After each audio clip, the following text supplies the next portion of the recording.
안녕하세요. 믿기지도 않는 충격적인 사건으로 인생을 되돌아보게 된 40대 직장인입니다. 누구보다 정 많고 따뜻했던 저희 집이 이렇게까지 무너지게 될 줄은 꿈에도 상상 못했는데요. 이렇게 바닥으로 떨어지는데 주도한 사람은 다름 아닌 저와 정말 친밀한 사이였던 사람이었습니다. 하늘을 원망하고 땅을 치며 후회해도 이미 벌어진 일은 다시 되돌릴 수가 없더라고요. 그렇지만 세상의 정의는 존재했습니다. 저희 가족을 내동댕이 쳤던 사람은 결국 벌을 받았는데요. 그 이야기를 한번 여러분들에게 얘기해 보려고 합니다. 저희 집은 어릴 적부터 서울에서 하숙집을 운영했어요. 수도권 대학에서 다니려고 지방에서 올라온 대학생 형 누나들, 그리고 집안을 살려보려고 서울까지 상경한 수많은 사람들이 저희 집을 오고 갔습니다. 부모님은 하숙하는 사람들을 정말 친자식, 형제처럼 여기며 친하게 지냈고, 저와 2살 차이 형 또한 그런 사람들과 가족처럼 지내곤 했어요. 저희 집에서 제일 오랫동안 생활했던 사람은 형의 가장 친한 친구였답니다.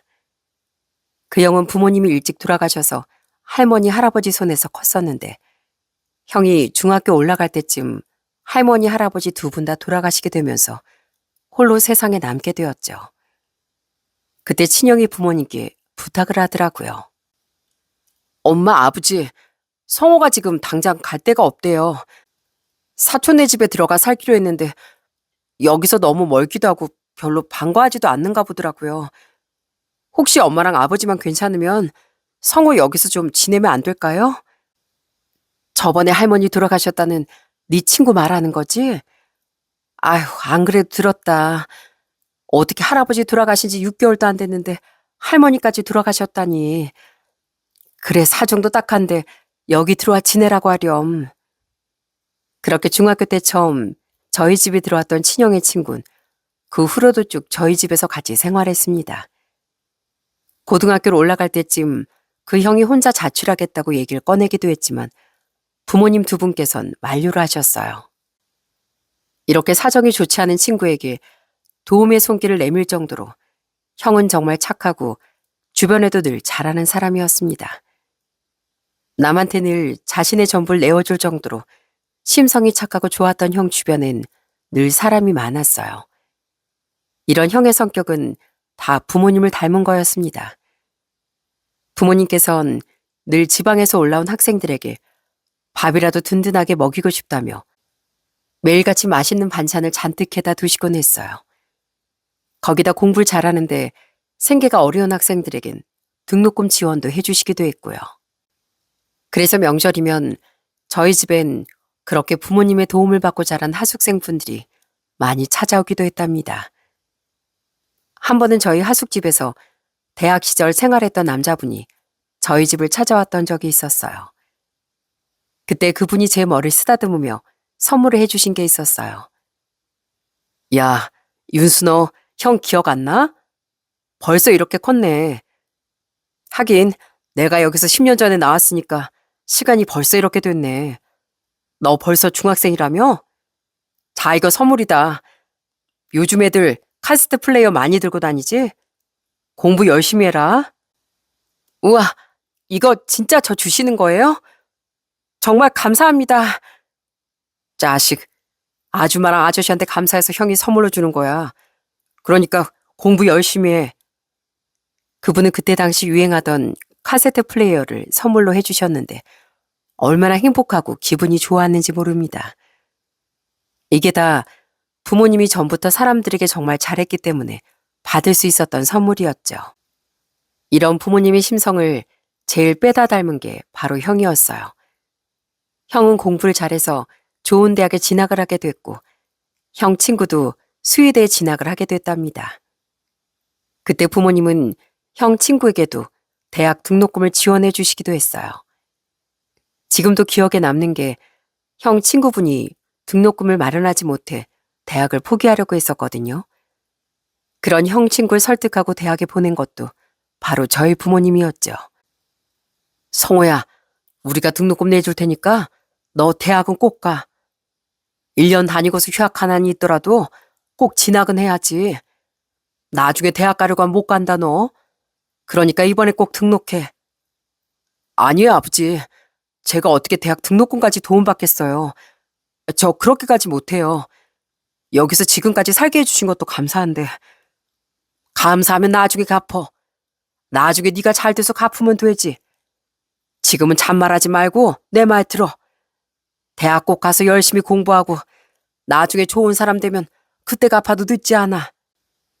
결국 형의 친구는 아버지 지원으로 수의대에 진학해 열심히 공부를 했고 나중에 동물병원 원장이 되고서 정말 집에 와서 부모님께 울면서 감사하다고 인사를 하기도 했습니다.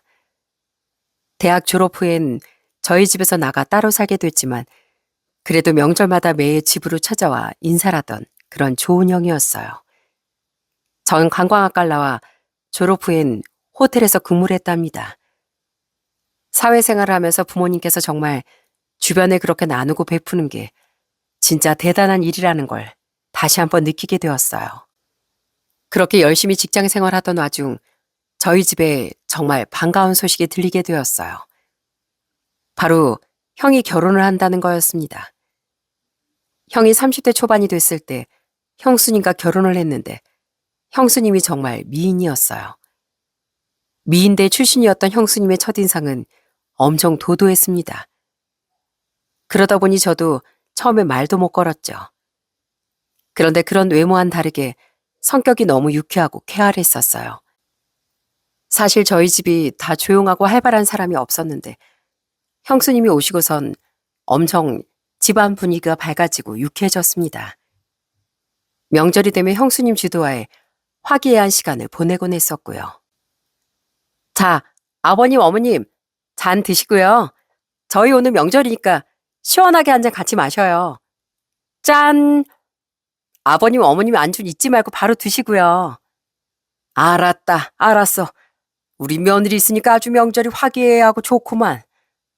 그쵸, 아버님? 그런 의미로 저희 명절 설거지 가지고 내기 윷놀이 한번 해요. 아버님하고 어머님이 한 팀, 저와 남편이 한 팀, 그리고 도련님은 혼자서 한 팀. 어? 형수님, 전 왜 혼자예요? 전 짝 없잖아요. 에이, 짝 없으면 어쩔 수 없죠. 도련님, 치사하면 짝 데리고 와야죠. 형수님은 먼저 사람들에게 친근하게 다가가고 벽을 두지 않는 그런 사람이었답니다. 어머니와도 얼마나 잘 지냈는지 어머니가 오히려 형보다 형수님을 더 기다릴 정도였다니까요. 그러다 제가 30대 초반에 직장인이었던 아내와 결혼했을 때 저희 집은 더 북적북적해졌습니다. 사실 형님 동서 사이에서도 갈등이 많이 생긴다고 해서 걱정을 했었는데 저희 아내와 형수님은 처음부터 죽이 잘 맞더라고요. 형수님은 결혼하고서 바로 첫째 딸을 낳고 연년생으로 딸을 낳았는데 저희 아내가 시집을 와 첫아이 임신했을 때 형수님이 어린 두 조카들을 데리고서 입덧이 심한 저희 아내를 정말 살뜰히 챙겨주시기도 했습니다. 그렇게 저희 가족은 너무나 행복하게 잘 지내고 있었어요. 그러던 어느 날 저희 집에 큰 불행이 찾아오게 된 건 저희 형이 30대 중반 그리고 전 결혼한 지 1년 정도 지났을 무렵이었어요. 저희 큰아들이 태어난 지 불과 6개월 만에 아버지께서 지병으로 갑작스럽게 세상을 떠나시게 되었어요. 평소에 혈관 쪽 건강이 좋지 않으시긴 했지만 그래도 나름 건강관리를 열심히 하셔서 이렇게 갑작스럽게 이별을 할 거라곤 생각도 못했습니다. 매일같이 나가던 아침 운동을 가셨다가 아버진 그만 길에서 쓰러지셨고 그렇게 영영 깨어나지 못하신 거였죠. 준비도 못했던 이별이라 저희 가족은 큰 슬픔에 빠졌습니다. 특히나 형은 아버지 영정사진을 보며 장례식 내내 오열을 했어요. 아버지 죄송해요. 못난 아들 효도도 못 해드려서 정말 죄송해요, 아버지. 그날 형이 그렇게 크게 울부짖으며 우는 모습을 전 처음 목격했습니다. 그렇게 아버지와 이별은 너무나 급작스러웠고 믿을 수가 없었어요. 오열과 통곡 속의 장례식을 치르고서 저희 집은 깊은 슬픔에 빠질 수밖에 없었답니다. 어머니와 형, 그리고 전 매일 우울함 속에서 지내게 되었죠. 그나마 전하형은 결혼을 해서 배우자가 있었지만 어머니는 아버지가 떠나시고 난 후 급속도로 건강이 나빠지시고 심한 우울 증세도 생기시기도 했어요. 그런 엄마를 형수님께서 정말 살뜰히 챙겨주셨답니다. 가족 모임도 형수님 주도하에 자주 보면서 서로 의지하고 이 슬픔을 이겨내려고 노력했어요. 서방님, 주말에 시간 되죠? 어머님께서 입맛이 통 없으신 것 같아서 저쪽 인천 쪽 바다라도 한번 보고 올까 하는데 어때요? 저희야 좋죠. 형수님 감사해요. 저랑 형이 더 신경 써야 하는 건데 형수님이 고생이시네요. 고생은요. 저도 어머님이 전처럼 밝고 행복하게 지내셨으면 좋겠어서 그러는 거죠. 아버님 그렇게 떠나신 건 너무 안타깝고 슬프지만 그래도 어머님은 건강하게 저희 곁에 더 계셔야 하잖아요. 물론 서방님도 힘드시겠지만 저희 이렇게 자주 보면서 이겨내봐요. 전 이런 형수님의 말이 너무나도 든든하게 느껴졌습니다. 형수님뿐 아니라 형도 아버지가 돌아가시고 나서 이런저런 걱정이 많았던 것 같아요. 어느 날은 저한테 퇴근 후에 술 한잔 할 수 있냐며 연락이 왔더라고요. 그러더니 저한테 깜짝 놀랄 얘기를 꺼내더라고요. 윤수야, 형이 생각해봤는데 아무래도 어머니 앞으로 부양하고 그런 거 생각하니까 직장 생활로는 좀 힘든 것 같아. 형이 그래서 사업 좀 해보려고. 사업? 형이 갑자기 사업을 한다고? 좋은 기회가 생겼는데 사실 전이었으면 그냥 거절했을 텐데 이번엔 도전해 봐야 할 것 같더라고. 어머니도 이제 기력이 없으셔서 더 이상 하숙집 운영하기도 힘들고 내가 장남이니까 아버지 대신 어머니를 모셔야지. 형 혼자 그렇게 다 감당하지 마. 나도 있잖아. 그래, 그래도 형이 형이니까 일단 어머니는 내가 먼저 챙길게. 넌 어머니 자주 만나 뵈면서 잘 살펴드려. 그렇게 형은 30대 중반부터 사업을 시작하게 됐습니다.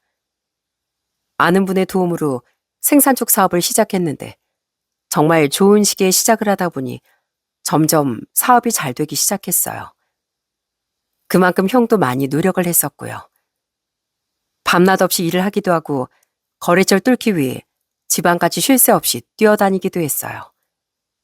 그런 형의 노력 덕분에 사업을 시작한 지 1년 만에 매출이 크게 올랐고 형은 어머니도 충분히 챙길 수 있을 정도의 여력이 생겼습니다. 사실 그 정도 상황이 풀리면 사람이 해이해지고 좀 거만해질 만도 한데 형은 단 한 번도 그런 적이 없었어요. 오히려 사업이 잘 되면 잘 될수록 더욱 주변에 고개를 숙이고 겸손해했죠. 한 번은 저한테 주말에 시간을 좀 내줄 수 있냐고 연락이 왔더라고요. 그래서 주말에 형이랑 만났더니 백화점에 가더니 애들 겨울 외투를 수십 벌을 사는 거 있죠? 처음엔 전 조카들 입을 옷을 사는가 생각했는데 그게 아니었더라고요. 형은 SUV 트렁크 가득 채울 정도로 그 외투를 사들고서 보육원으로 가자고 얘기를 하더라고요. 알고 봤더니 사업을 시작하고 어느 정도 돈을 벌기 시작하면서 형은 한 보육원에 꾸준히 지원을 하고 있었더라고요. 정말 아무도 모르게 기부도 하고 지원도 하다 그날 처음 절 데리고 간 거였습니다. 그렇게 애들 입을 외투를 전달하고서 저와 다시 집으로 돌아오는데 그때 형이 했던 말이 아직도 기억에 남네요. 형, 언제부터 보육원에 기부를 했어? 난 형이 그러는 줄 전혀 몰랐네. 사업 시작할 때 꼭 해야 되겠다 싶어서 시작했지. 아버지가 예전에도 그러셨잖아. 힘들고 어려운 사람들 돕고 살아야 한다고. 우리가 잘 되는 건 우리가 잘나서가 아니라 다 주변 도움 덕분에 잘 되는 거라고 말이야. 아버지가 그렇게 말하셨던 것처럼 나도 앞으로 남한테 베풀면서 살려고. 윤수 너도 나중에 그랬으면 좋겠다. 그러면서 허허 웃으며 대수롭지 않게 얘기를 하는 형을 보며 아버지 생각도 참 많이 났습니다. 어릴 적 그 든든하고 누구보다 존경스러웠던 아버지 모습이 형에게서 보이더라고요. 그때부터 전 형을 정말 아버지처럼 존경하게 됐습니다. 그런데 점점 형네가 잘 살기 시작하면서 이상하게 저희 가정은 좀 삐걱거리기 시작했어요. 저나 아내나 평범한 직장인이었고 벌이도 고만고만하다 보니 사실상 형네와는 생활이 점점 차이가 날 수밖에 없었죠. 특히나 애들 교육에서부터 형수님은 정말 좋다는 건 고민 없이 다 시킬 수 있는데 저흰 그런 환경이 아니다 보니 아내가 많이 비교가 되었던 모양이었어요. 그러면서 저와도 자주 다투곤 했습니다. 여보, 당신 아주버님한테 좀 부탁해보면 안 돼? 우리 애들도 해외여행도 좀 가보고 시선도 넓혀보면 좋잖아. 아까 형님하고 통화하는데 솔직히 너무 부러워서 말도 안 나오더라. 이번에 방학 때 조카들은 한 달 동안 해외여행 갔다 온대. 우리도 좀 보내달라 그러면 안 되는 거야? 무슨 우리 애들 한 달 동안 해외여행을 보내. 우리 형편에. 그리고 아직 우리 애들 어려. 당신도 학원 보내는 것도 아직 어리다 그러면서 국내도 아니고 해외를 한 달 동안 보내자고? 아니 그거야. 우리가 돈이 없으니까 그렇게 얘기하는 거지. 솔직히 당신이 아주버니만큼 돈 벌어오면 내가 그런 걱정이라도 하겠어? 뭐? 지금 여기서 그 말이 왜 나와? 사람 형편대로 사는 거야. 형은 형대로 난 나대로. 왜 여기서 비교를 하고 그래? 속상해서 그러지 속상해서. 우린 이렇게 힘들게 빠듯하게 사는데 형님는 여유롭게 사니까 비교돼서 그런다 왜? 한 번씩 이렇게 아내와 다툴 때면 정말 속이 문드러지곤 했습니다. 그렇다고 형이 저희 집에 도움을 안 주는 것도 아니었어요. 저희 애들한테 용돈이랍시고 정말 큰 돈을 주기도 하고 명절마다 아내에게 고생한다며 용돈을 챙겨준 것도 바로 형이었죠. 저와 아내가 경제적인 부분 때문에 자주 다툰다는 걸 알고선 형은 더 세심하게 절 챙겼고요. 어느 날은 저희 결혼 기념일이 다가오면서 제 아내에게 선물이라도 하라며 저에게 거금을 쥐어주는 거 있죠? 자, 윤수야, 너 다음 주에 결혼 기념일이지? 내가 다른 건 해줄 거 없고 이걸로 재수 씨 가방이라도 하나 사줘. 형, 이런 거 안 줘도 돼. 형 괜히 신경 써서 그렇구나. 괜찮아. 우리도 우리 형편에 맞춰서 사는 거지 뭐. 아니야. 내가 형으로서 니들도 챙겨야 하는 건데. 나 사는 거 바쁘다고 니들 많이 안 챙겼나 봐. 재수 씨도 힘들지. 애들 둘 키우고 직장 생활 돼야 하는데 얼마나 힘들겠어. 그거 남편이 제일 많이 알아줘야 돼. 네가 못 알아주면 누가 알아주겠냐? 그러니까 이거 받고 재수 씨 가방이라도 하나 사줘. 어? 내가 줬다고 하지 말고 말이야. 그렇게 형은 세심하게 배려하며 저희 아내도 챙겼습니다. 그럼에도 불구하고 이런 건 보이지도 않는지 아내의 시간이 지날수록 점점 더 많이 크게 받길 원하더라고요. 그러다 보니 저도 아내와 점점 트러블이 심해졌고요. 그러다 상황이 반전이 된 건 바로 저희 형이 40대 중반이 되었을 무렵이었어요. 경기 불황이 계속되더니 그 타격도 형의 사업에도 미치게 됐습니다. 잘 나가던 사업이 한순간에 무너지더라고요. 결국 형은 살던 집도 팔고 차도 팔며 사업을 다시 일으키려고 정말 노력을 많이 했습니다. 그때 형이 너무 힘들어 보였는데 가끔씩 저녁에 술 한 잔을 마시려고 만날 때면 며칠 사이 형이 엄청 야여 있곤 했어요. 형, 요즘 어디 아파? 지난주에 봤을 땐 이 정도 아니었는데 살이 갑자기 쭉 빠진 것 같아. 무슨 일이 있는 거 아니지? 일은 무슨. 사업 때문에 스트레스가 심해서 그런가 요즘 살이 쭉쭉 빠지네. 형, 사업도 중요하지만 좀 쉬엄쉬엄 하면서 일해. 그러다 쓰러져. 아무리 돈 많이 벌면 뭐해. 건강 잃으면 다 끝이야. 알지? 아직 젊으니까 금방 다시 일어설 수 있어. 그러니까 무리하지 마. 그래, 알았다. 역시 내 걱정해주는 건 우리 동생밖에 없네. 형 아직 포기 안 했어. 열심히 뛰다 보면 언젠간 결과가 오겠지 뭐. 형 걱정하지 말고 너나 잘 살아. 힘든 와중에도 그렇게 포기하지 않고 어떻게든 이겨내보려고 노력하는 형을 보며 안쓰러우면서도 참 대단하다는 생각을 많이 했네요. 한편으로 너무나 속상했고요. 거의 10년 가까이 누구보다 열심히 사업을 운영했었는데 어떻게 이런 일이 형에게 생겼는지 너무 마음이 아프더라고요. 그런데 사람들이 참 웃긴 게 형이 그렇게 잘 나갈 땐 어떻게든 득보려고 형한테 엄청 친근하게 대하고 그랬었는데 형이 망하기 시작하니까 연락도 안 하고 피하는 사람들이 태반이더라고요. 저라도 도움이 되어주고 싶었는데 형은 계속 거절을 했습니다. 형, 내가 신용 대출이라도 받아서 도와줄까? 많이는 아니고 조금이라도 형한테 보탬이 될 수 있을 것 같은데. 무슨 그렇게까지. 괜찮아. 내가 좀 더 열심히 뛰어보지 뭐. 요즘은 경기가 다 좋지 않으니까 버텨봐야 할 것 같아. 괜히 너까지 힘들게 할 수 없어. 내가 열심히 해볼게. 형, 미안해. 내가 여력이 되면 많이 도와줄 텐데 그러지 못해서 진짜 미안하다. 야, 미안하긴. 너라도 잘 살아야지.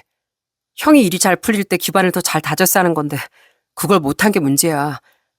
어머니 걱정하시니까 너라도 잘 살아 임마. 형 걱정하지 말고. 형은 그렇게 위기의 순간에도 너무나도 든든하게 얘기를 했습니다. 속으론 정말 얼마나 많이 힘들었겠어요.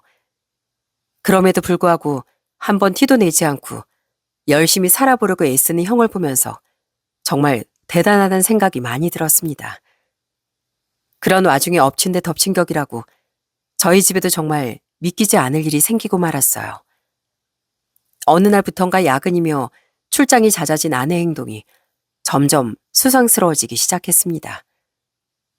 자꾸만 핸드폰을 숨기고 퇴근해서 집에 왔는데 차에서 내리지 않고 누군가 계속 통화를 하는 모습들이 자주 보였어요. 아내와의 다툼은 그때부터 더욱 심해졌네요. 당신 요즘 어딜 그렇게 전화를 해? 하루 종일 핸드폰을 손에서 놓지도 않고.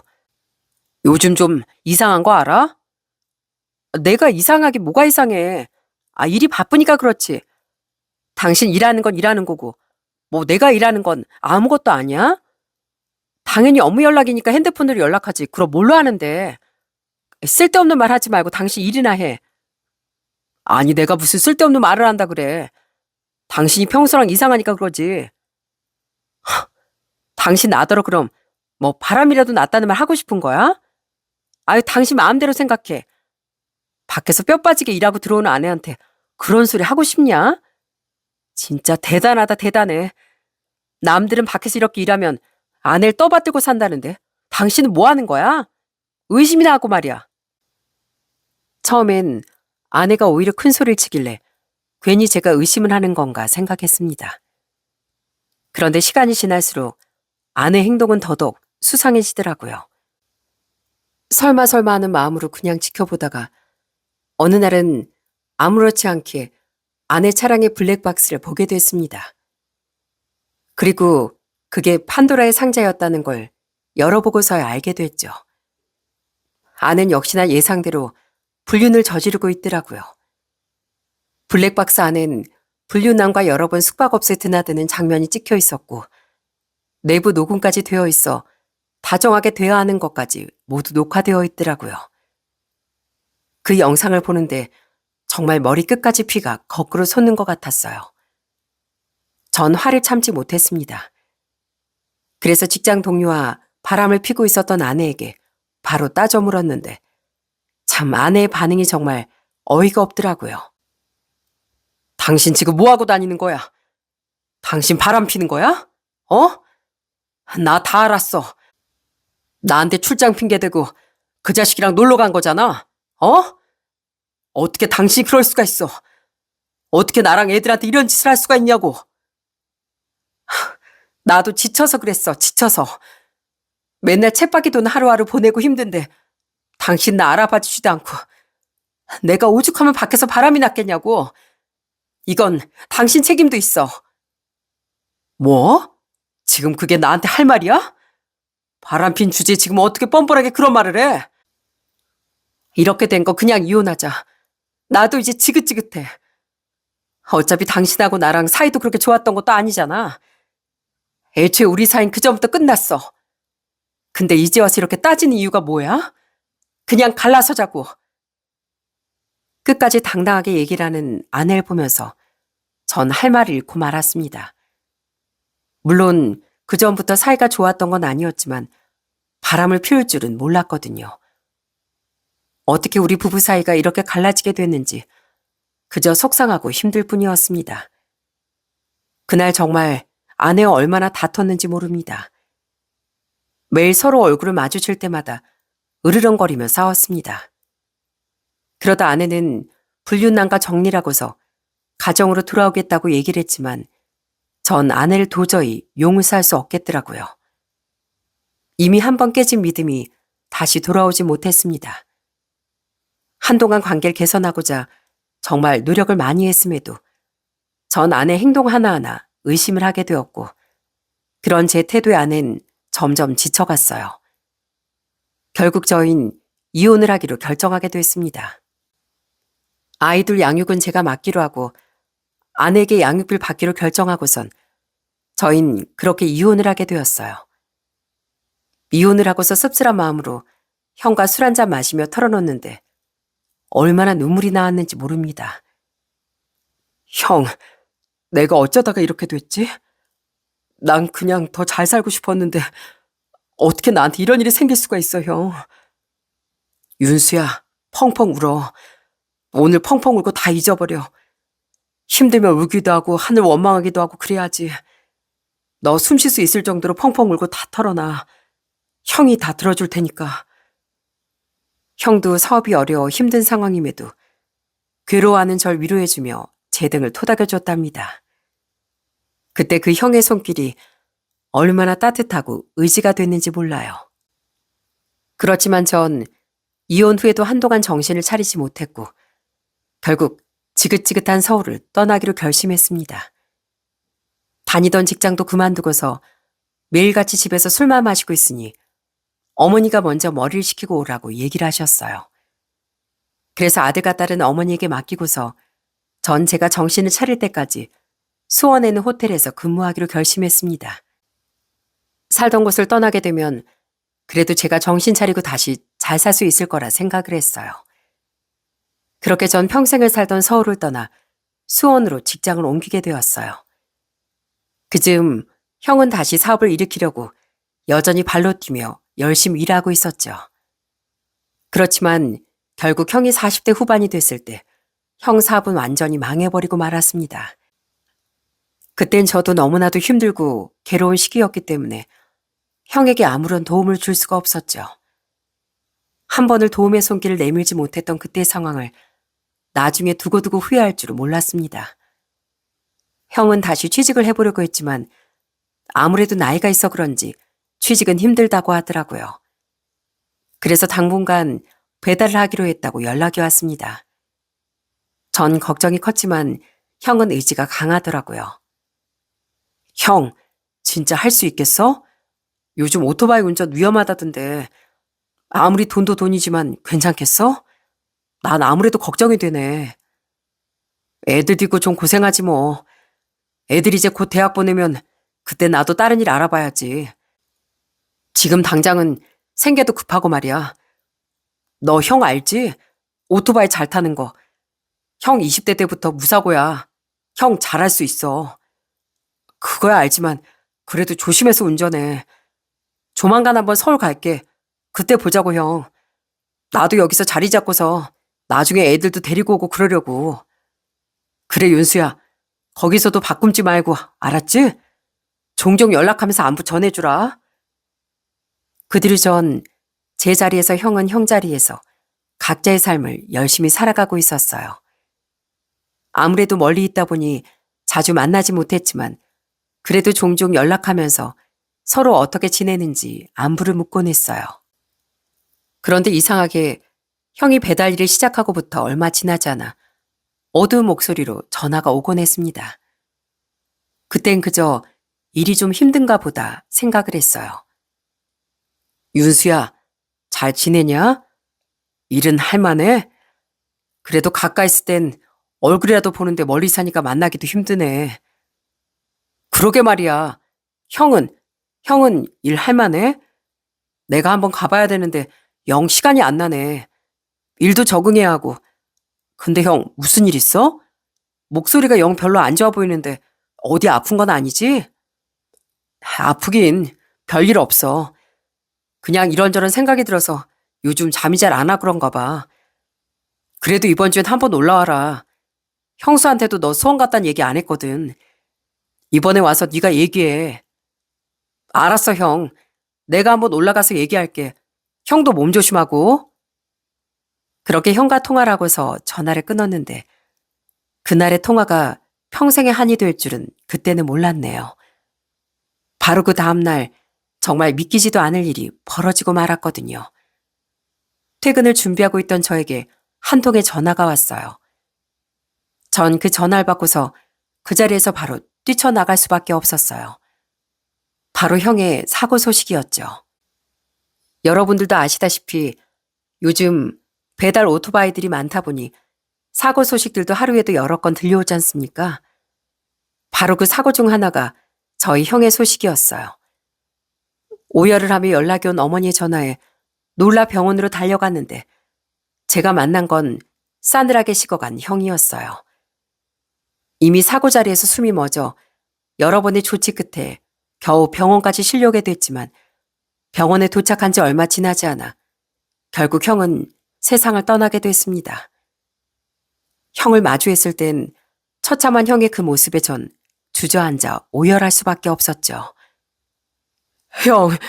형 일어나. 얼른 일어나라고. 왜 형이 여기 누워있어? 왜? 주말에 우리 밥 먹기로 했잖아. 얼굴 보기로 했는데 이러고 있으면 어떡해. 얼른 일어나. 제발 얼른 일어나라고.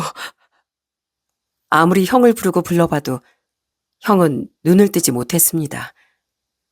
온몸은 만신창이 엉망이었지만 형의 표정은 너무나도 평온하더라고요.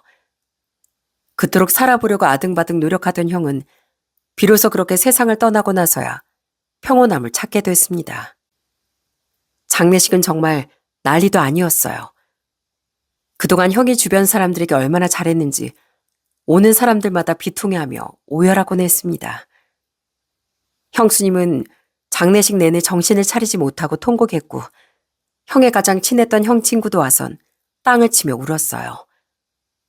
야, 김현수, 너 이렇게 가면 난 어떻게 하냐? 내가 조금만 기다리라고 했지. 내가 너 도와주겠다고 내가 말했잖아. 근데 이렇게 가버리면 내가 앞으로 어떻게 살라고. 네 천 이제 어떻게 살라고 이러는 거야? 성호야, 고맙다. 네가 이렇게 와줘서 우리 현수 편하게 잘 갈 거야. 고맙다. 어머니 죄송합니다. 제가 현수 힘들 때 곁에서 힘이 되었어야 하는데 정말 죄송합니다. 아버지여, 형까지 이렇게 보내고 나니 정말 인생이 너무나도 허무하고 슬펐습니다. 어떻게 저희 가족에게 이런 일이 생길 수가 있는지 너무 힘들더라고요. 그런데 장례가 끝나고 나서부터 형수가 연락이 안 되기 시작했습니다. 전 형수가 너무 걱정되어 여러 번 전화를 걸었는데 한 번도 받지 않고 다시 전화가 오지도 않더라고요. 아무래도 형이 떠난 지 얼마 되지 않았기 때문에 형수도 마음이 심란하고 힘들어서 그러겠거니 생각을 했습니다. 그래서 형수의 마음이 좀 정리될 때까지 저도 시간을 좀 둬야 되겠다고 생각을 했었죠.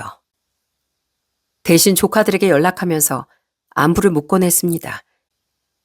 그때 저희 큰 조카가 고등학생이라 자주 통화를 했거든요. 그런데 항상 전화를 해도 형수는 집에 없다는 겁니다. 애들 생계도 그렇고 이래저래 일하느라 그런 줄로만 알고 있었어요. 그러던 어느 날 그때가 딱 휴가철이라 호텔에도 오는 사람들이 참 많았습니다. 형이 떠난 지 한 달 정도 됐던 시점이라 저도 마음이 심란했는데 그냥 일을 하면서 슬픔을 극복하고 있었죠. 그런데 그날 좀 늦은 오후쯤에 아주 술이 떡이 된 두 사람이 입구에서부터 비틀비틀대며 호텔 로비로 들어오더라고요. 종종 그런 사람들이 있었기 때문에 저흰 그 모습을 보고 잔뜩 긴장한 채로 보고 있었죠. 그때 들어온 여자의 얼굴을 보고서 전 경악을 금치 못했었네요. 그 사람은 바로 형수였거든요. 아니 도대체 여기까지 무슨 일이었는지 당황해하고 있던 그 찰나 형수가 팔짱을 낀 그 사람을 보고서 전 분노를 참을 수가 없었답니다. 형수 옆에 있던 사람은 다름 아닌 형의 가장 절친, 저의 하숙집에 제일 오랫동안 살았던 그 형의 친구였거든요. 순간 전 그 모습을 보고 기함을 하고서 그 두 사람 앞으로 다가갔습니다. 그랬더니 그 두 사람은 절 보고선 좀 놀라더라고요. 형, 형수, 성우 형. 어? 윤수야. 두 사람 지금 왜... 너무나도 당황하는 두 사람을 보는데 두 사람은 팔짱을 끼고 있더라고요. 딱 봐도 두 사람 사이는 심상치 않았어요. 그리고 무척이나 놀라하는 모습을 보면서 누가 봐도 수상한 사이라는 걸 알 수 있었죠. 지금 이게 뭐 하는 짓입니까? 형, 형수, 형님 죽은 지 이제 겨우 한 달 됐어요. 근데 지금 두 사람 이게 뭡니까? 서방님, 그게요. 지금 이게 뭐냐고요? 당장 그 팔 안 나요? 어떻게 형이 떠난 지 한 달밖에 안 됐는데 어떻게 이럴 수가 있냐고요? 형이 얘기해봐. 지금 이게 무슨 상황이야? 우리 형 간 지 얼마나 됐다고? 지금 이게 뭐 하는 거냐고? 형 지금 제정신이야? 그때 장례식에서 형 앞에서 그렇게 운 건 다 쇼였어? 윤수야, 그게 아니고. 두 사람은 아무런 말도 하지 못한 채 바닥만 보고선 입을 꾹 다물어 버렸습니다. 그런 두 사람의 태도에 전 너무나도 화가 났어요. 분명 지금 이렇게 두 사람이 다정하게 팔짱까지 끼고 호텔에 올 정도면 못해도 형이 떠나기 전부터 그렇고 그런 사이였을 텐데. 그럼 그때 형이 떠났을 때 행동은 다 거짓인 것 같아 정말 분노가 치밀어 올랐습니다. 그런데 그때 형수가 하는 말을 듣고서 전 그 분노를 터뜨리고 말았어요. 형수는 크게 한숨을 쉬더니 아무렇지 않게 얘기를 하더라고요. 뭐 이렇게 된 거 어쩔 수 없네요. 보시다시피 저 성우 씨랑 그렇게 됐어요. 어차피 이젠 저도 혼자고 누굴 만나든 상관할 바 아니잖아요. 뭐라고요? 지금 그게 할 말이에요? 그리고 성호 형 결혼했잖아. 형 가정도 있는 사람 이래도 되는 거야? 서방님, 왜 이 사람한테 그래요? 우리 사랑하는 사이고 이 사람 이혼할 거예요. 그건 저희가 알아서 할 일인데 왜 이 사람한테 그러냐고요? 솔직히 남편 사업 망하고서 저희 힘들게 살면서 사이도 안 좋았어요. 애초에 저희 이미 사이도 멀어졌고 서방님 여기서 일하는 거 제가 모를 정도로 사이가 나빴다고요. 이미 서로 갈라서기 전까지 간 후에 남편이 떠난 거예요. 지금 그게 말이 돼요? 저희 형은 그래도 형수랑 조카들 먹여 살리겠다고 밤낮 없이 배달하다가 사고 난 거라고요. 그런 형한테 어떻게 이런 짓을 할 수가 있어요? 어떻게? 형이 그렇게 힘들어한 거 다 형수님 때문이죠? 그래서 형이 맨날 괴로워하고 힘들어한 거잖아요. 그게 왜 제 탓이에요? 본인 사업 망하니까 힘들어한 거지. 그리고 배달하는 사람보단 동물병원 원장이 낫죠. 그동안 저 형수로 대해준 거 고마운데 정말 절 위한다면 이거 그냥 눈 감아 주세요. 결국 전 뻔뻔한 그 말에 더 이상 화를 참을 수 없었고 두 손을 들어 그대로 형수의 뺨을 날려버렸습니다. 그리고선 그 두 사람에게 크게 분노를 했어요. 어떻게 형한테 이렇게 배신을 할 수가 있어요? 임성은 너도 네가 어떻게 그렇게 우리 집에서 너한테 어떻게 했는데 은혜를 어떻게 원수로 갚냐고 어떻게 그럴 수가 있어? 아니 어차피 네 형 죽었잖아. 우리 네 형 그렇게 가고 나서 만난 거라고. 헛소리하고 있네. 어떻게 한 달 만에 이렇게 바람이 나? 형 힘들고 그럴 때부터 바람이 났겠지. 니들 같은 더러운 것들은 여기 있을 자격도 없어. 나가. 얼른 나가라고. 너 지금 우리 내쫓는 거야? 네가 뭔데 여기서 우리를 내쫓아? 우리도 여기 고객이야, 고객. 내가 대표님한테 욕을 먹더라도 너한텐 방 못 줘. 당장 나가. 당장 나가라고. 그렇게 전 비틀거리는 두 사람의 팔목을 부여잡고선 호텔 밖으로 내쫓아 버렸습니다. 아무래도 술을 잔뜩 마셔서 그런지 제 힘에 두 사람은 이겨내지 못하더라고요. 그리고 다른 직원들도 제가 하는 얘기를 듣더니 와선 그 두 사람을 밖으로 보내는데 도움을 주기도 했습니다. 그렇게 두 사람을 밖으로 내보내고선 전 로비에서 그대로 주저앉아 버리고 말았어요. 도무지 믿을 수가 없었거든요. 어떻게 이런 일이 있을 수가 있는지 너무 기가 막히고 어이가 없었네요. 전 그날 술을 얼마나 많이 마셨는지 모릅니다. 우리 착한 형이 아무것도 모르고서 정말 가족을 위해 그렇게 헌신했는데 형수란 사람은 형 뒤통수를 치고 있었다는 게 너무도 기가 차더라고요. 전 그 두 사람의 행동을 이해할 수가 없었어요. 특히나 형뿐 아니라 저희 부모님이 베푼 은혜까지 이렇게 갚는다는 걸 두고 볼 수 없었죠. 그래서 전 복수를 하기로 결심했어요. 며칠 후 저희 호텔엔 반갑지 않은 손님이 찾아왔습니다. 그 사람은 바로 형의 친구, 그 상간남이었어요. 전 다급히 저에게 다가오는 그 자식을 보고선 올 게 왔구나 싶었습니다. 그러더니 그 자식은 절 보고선 바로 앞까지 다가 무릎을 꿇더라고요. 윤수야, 네가 우리 와이프한테 영상 보냈어? 어? 그런 거야? 아니지? 그지? 왜? 니들 그렇게 떳떳하게 만난다고 얘기해놓고선 왜 그걸 나한테 물어?